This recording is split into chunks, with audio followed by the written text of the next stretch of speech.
사랑하는 성도 여러분 반갑습니다. 오늘 2021년 2월 23일 화요일, 우리 사순절 마가복음 묵상 9일차입니다.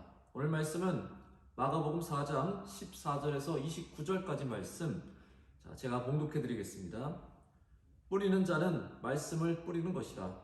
말씀이 길가에 뿌려졌다는 것은 이들을 가리킴이니 곧 말씀을 들었을 때 사탄이 즉시 와서 그들에게 뿌려진 말씀을 빼앗는 것이요, 또 이와 같이 돌밭에 뿌려졌다는 것은 이들을 가리킴이니 곧 말씀을 들을 때 즉시 기쁨으로 받으나 그 속에 뿌리가 없어 잠깐 견디다가 말씀으로 인하여 환난이나 박해가 일어난 때는 곧 넘어지는 자요, 또 어떤 이는 가시떨기에 뿌려진 자니 이들은 말씀을 듣기는 하되 세상의 염려와 재물의 유혹과 기타 욕심이 들어와 말씀을 막아 결실하지 못하게 되는 자요, 좋은 땅에 뿌려졌다는 것은 곧 말씀을 듣고 받아 30배나 60배나 100배 결실을 하는 자니라. 또 그들에게 이르시되 사람이 등불을 가져오는 것은 말 아래에나 평상 아래에 두려 함이냐, 등경 위에 두려 함이 아니냐. 드러내려 하지 않고는 숨긴 것이 없고 나타내려 하지 않고는 감춘 것이 없느니라. 들을 귀 있는 자는 들으라. 또 이르시되 너희가 무엇을 듣는가 스스로 삼가라. 너희의 헤아리는 그 헤아림으로 너희가 헤아림을 받을 것이며 더 받으리니 있는 자는 받을 것이요 없는 자는 그 있는 것까지도 빼앗기리라. 또 이르시되 하나님의 나라는 사람이 씨를 땅에 뿌린과 같으니 그가 밤낮 자고 깨고 하는 중에 씨가 나서 자라되 어떻게 그리 되는지를 알지 못하느니라. 땅이 스스로 열매를 맺되 처음에는 싹이요 다음에는 이삭이요 그 다음에는 이삭의 충실한 곡식이라. 열매가 익으면 곧 낫을 대나니 이는 추수 때가 이르렀음이라. 아멘. 기도하겠습니다. 거룩하고 존귀하신 하나님, 하나님의 말씀으로 오늘도 저희들 은혜 받기 원합니다. 힘을 얻기 원합니다. 오늘 이 말씀 우리 마음에 잘 심어 주셔서 잘 자라서 많은 열매 맺을 수 있도록 은혜 베풀어 주시옵소서. 예수님의 이름으로 기도합나이다. 아멘. 오늘 여러 비유의 말씀들이 나오고 있습니다. 어제 우리가 씨 뿌리는 비유 함께 나눴죠. 사람들은 도대체 이게 무슨 의미인지 잘 몰랐을 것입니다. 길은 뭐고, 돌밭은 뭐고, 가시덤불은 뭐고, 또 좋은 땅은 도대체 무슨 의미일까? 예수님께서 답답하셨는지 차근차근 하나하나 설명해 주셨습니다. 우선 씨가 길가에 뿌려졌습니다. 딱딱하게 굳어진 땅엔 씨가 잘 심겨지지 못합니다. 그래서 결국 새들이 와서 그 씨를 다 주워 먹어버렸습니다. 딱딱해진, 마음이 강팍해진 사람들, 그런 사람들 있죠. 지금 보면 바리새인들과 서기관들은 예수님이 그렇게 엄청난 놀라운 기적을 보여주시고 권세 있는 말씀을 하셔도 그들은 도무지 믿지 않고 계속 거부하고 있었습니다. 근데요, 또 그들이 예수님을 거부하는 것은 자신들의 어떤 마음의 의지도 있겠지만 거기엔 사탄의 계략도 있다는 겁니다. 이 새는 사탄을 의미하죠. 사탄이 와서 그 말씀을 다 걷어가 버려, 다 빼앗아 버려. 그래서 우리가 말씀을 못 듣게 방해하기도 한다는 겁니다. 여러분, 사탄이요, 지금도 우리가 하나님 말씀 듣지 못하게 엄청나게 방해하고 있습니다. 어제 우리가 주일 설교 말씀에도 사탄이 그냥 예배도 잘 못 드리게, 하나님 말씀에도 집중 못하게 얼마나 방해 공작을 하고 있는지 모릅니다. 우리 마음을 자꾸 틈타고 또 관심을 자꾸 딴 데 두게, 하나님 말씀이 지루하고 재미없게끔 만드는 사탄의 계략에 우리가 빠져들어서는 안 될 것입니다. 오늘도 여러분의 마음과 생각을 잘 지키시기 바랍니다. 사탄이 함부로 넘보지 않게 기도하시고 하나님 말씀으로 충만하고 그 하나님 말씀 결코 빼앗기지 않도록 붙잡고 살아가시기를 간절히 소망합니다. 두 번째, 돌밭에 뿌려진 씨앗은 싹을 내긴 하는데 뿌리를 깊게 내지 못합니다. 이 돌들 때문에 그렇죠. 그래서 금방 시들어 버려요. 믿음이 어느 정도 심어지긴 했지만 좀 자라다가 환난과 어려움을 만나면 금세 시험 들어 넘어지는 사람들을 뜻합니다. 예수님의 제자들도 그랬고 따르는 이 무리들의 대다수도요 아마 이런 부류일 것입니다. 예수님이 체포당하셨을 때 제자들은 다 도망쳤습니다. 따르는 무리들도 다 어디 있는지 다 흩어져 버리고 말았습니다. 예수님을 끝까지 따르겠다고 그렇게 선언했건만 고난이 닥치다, 어려움이 닥치자 다 도망가 버리고 말았습니다. 여러분, 믿음은 끝까지 지켜야 승리하는 것입니다.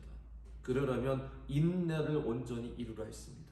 인내를 가지고 끝까지 참는 자가 복이 있는 것입니다.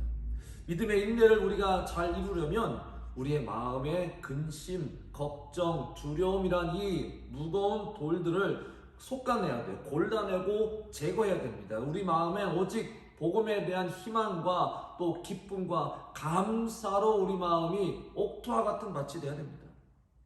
수고하고 무거운 짐진 자들아 다 내게로 오라. 내가 너희를 쉬게 하리라. 예수님께서 여러분 마음에 있는 무거운 짐, 그 무거운 돌들을 다 주님께서 솎아주시겠다고, 그리고 여러분 마음에 평안을 주시겠다, 은혜를 주시겠다 하시니 여러분 주님께 다가가셔서 여러분의 무거운 짐도 다 주님께 맡기고 아름다운 신앙을 온전히 이룰 수 있기를 간절히 소망합니다. 세 번째는 가시덜기 밭입니다. 가시는 찌르면 아프죠. 또 상처를 내죠. 마음에 가시가 있는 사람 굉장히 예민한 사람들입니다. 아주 날카로운 사람들이고 또 비판적인 항상 그런 마음을 가진 사람입니다. 근데 왜 그렇습니까?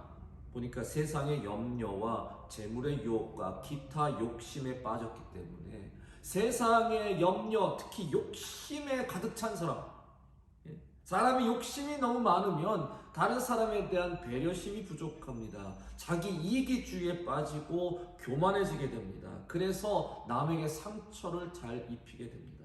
우리 기독교인들도 그리스도인들도 정말 예수 믿고 구원받았다고 하면서도 여전히 세상의 물질에 대한 욕심이 많을 때, 그것을 버리지 못할 땐 우리가 가시가 되어서 다른 사람들에게 상처와 피해를 줄 수도 있는 것이죠.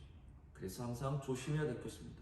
성경에서는 우리의 말과 우리의 혀가 날카로운 활, 가시로 또 다른 사람을 찌를 수 있다라고 분명히 경고하고 있습니다.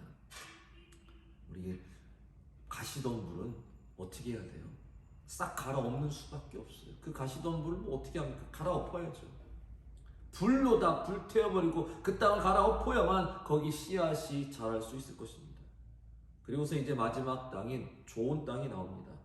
좋은 땅이 되려면 단단한 길을 깨서 갈아엎어야 하고요. 수많은 돌들을 다 골라내어서 오직 흙만, 좋은 땅만 남기게 해야 되고요. 가시덤불을 다 불살라버려서 갈아엎어서 옥토로 만들어야 합니다. 매우 수고스러운 작업이 필요하죠. 우리의 신앙도 수고가 없이는 온전한 신앙을 이룰 수 없을 것입니다. 그래서 사순절에 우리는 이렇게 필사와 묵상, 또 기도와 또 금식 여러 가지 등으로 신앙 훈련을 통해서 우리는 더 온전한 크리스찬으로 거듭나려고 노력하고 있습니다. 그런 노력도 없으면 우리가 어떻게 더 성숙한 신앙인이 되겠어요? 노력도 없이 우리가 어떻게 정말 그리스도다운 그리스도인으로 살아갈 수 있겠습니까? 오늘도 여러분이 말씀 묵상과 또 필사, 또 여러분 기도하심을 통해서 묵었던 우리의 마음을 갈아엎어요. 말씀으로 갈아엎어요.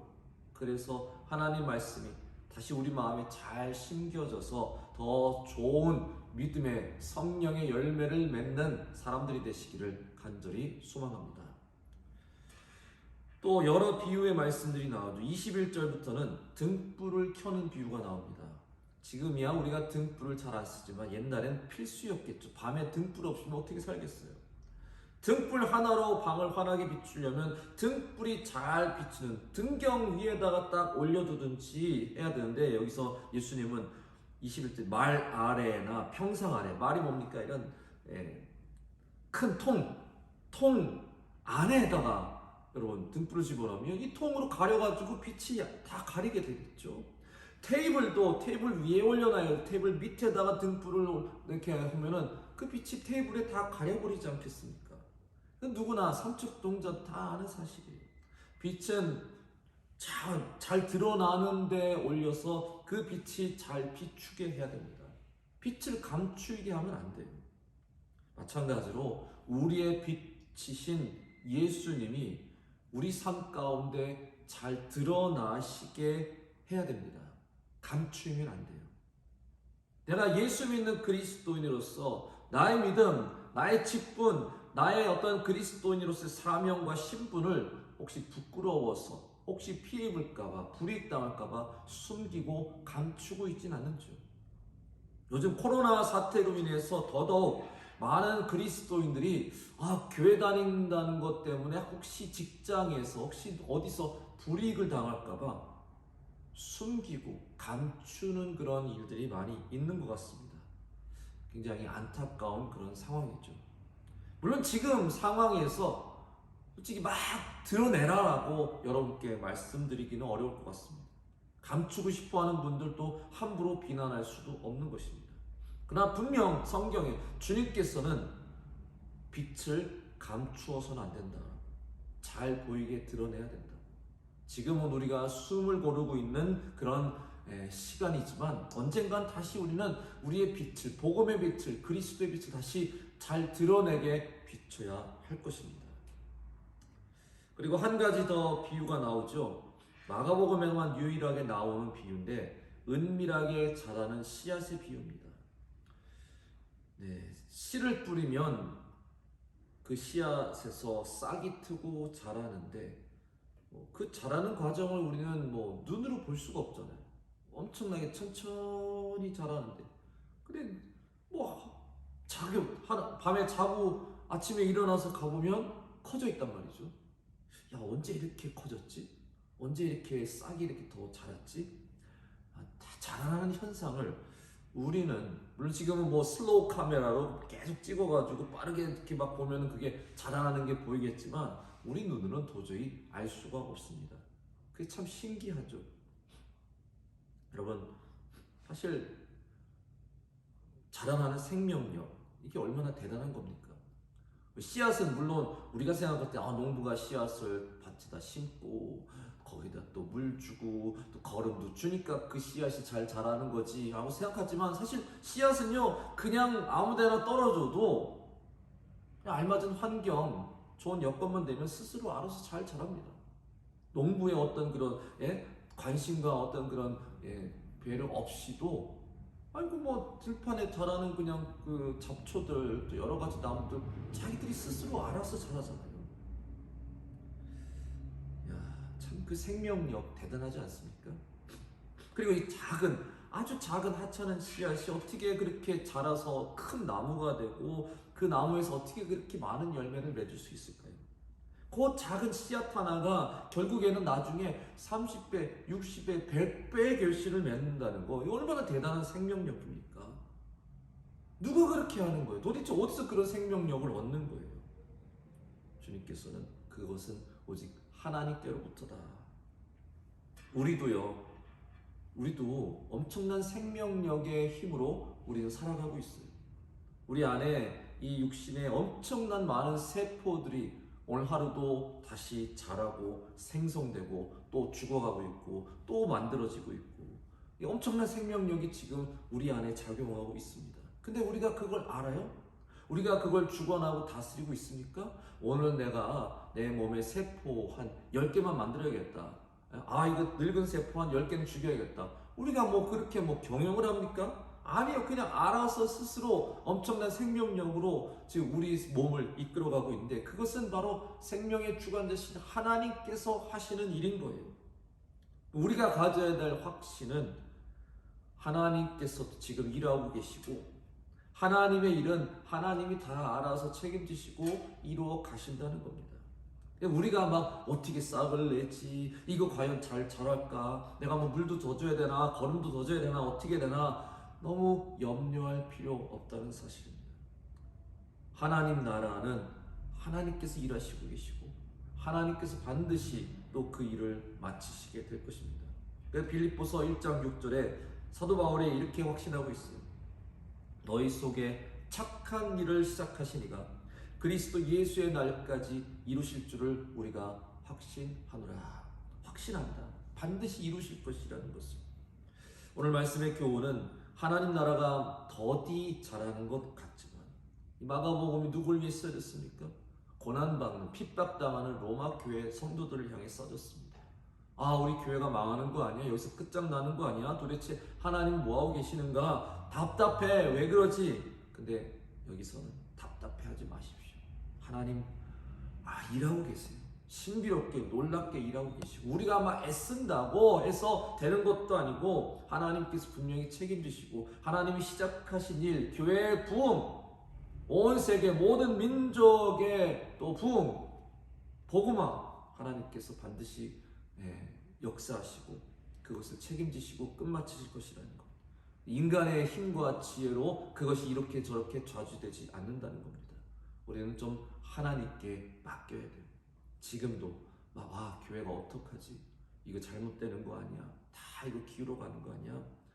하나님께 맡깁시다.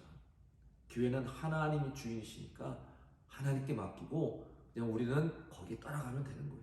순종하면 되는 겁니다. 오늘 말씀을 마치겠습니다.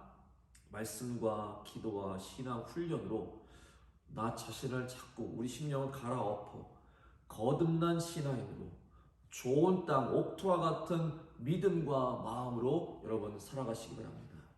또 복음의 빛, 생명의 빛, 구원의 빛이신 예수님이 결코 가리워져서는 안 됩니다. 드러나셔야 됩니다. 하나님 나라는 우리 눈엔 잘 보이지 않지만 분명 하나님께서 일하고 계시고 다시 부흥케 해주시고 다시 회복시켜 주시고 그 일을 하나님께서 맞춰 주실 것입니다. 여러분의 삶에 말씀의 은혜, 복음의 은혜, 생명력의 은혜가 오늘도 충만하시기를 주님의 이름으로 간절히 축원합니다. 아멘.